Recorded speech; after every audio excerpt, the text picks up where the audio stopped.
തദ്ദേശ സ്വയംഭരണ വകുപ്പിന്റെ ജില്ലാ എൻഫോഴ്സ്മെന്റ് സ്ക്വാഡ് രാമന്തള്ളി ഗ്രാമപഞ്ചായത്ത് പരിധിയിൽ നടത്തിയ പരിശോധനയിൽ പാലക്കാട് ടൗണിൽ പ്രവർത്തിച്ചു വരുന്ന 5 സ്ഥാപനങ്ങൾക്ക് മാലിന്യ സംസ്കരണത്തിന് പിഴ വരുത്തിയതിന് ആകെ 45,000 രൂപ പിഴ ചുമത്തി. 4 സ്ഥാപനങ്ങൾക്ക് 10,000 രൂപ വീതവും ഒരു സ്ഥാപനത്തിന് 5,000 രൂപയുമാണ് പിഴ ചുമത്തിയത്. തുടർ നടപടികൾ സ്വീകരിക്കാൻ ജില്ലാ സ്ക്വാഡ് പഞ്ചായത്തിന് നിർദ്ദേശം നൽകി.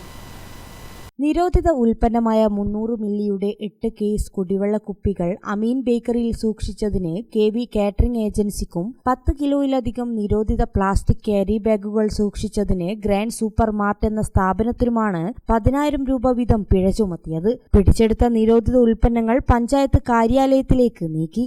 മാലിന്യങ്ങൾ തരംതിരിച്ച് സൂക്ഷിക്കാതെ സ്ഥാപനത്തിന്റെ പരിസരത്ത് അലക്ഷ്യമായി കൂട്ടിയതിന് പാലക്കാട് ടൗണിലെ തന്നെ അലീമാസ് ഫ്രൂട്ട്സ് ആൻഡ് വെജിറ്റബിൾസ് എന്ന സ്ഥാപനത്തിന് 5,000 രൂപ പിഴ ചുമത്തി.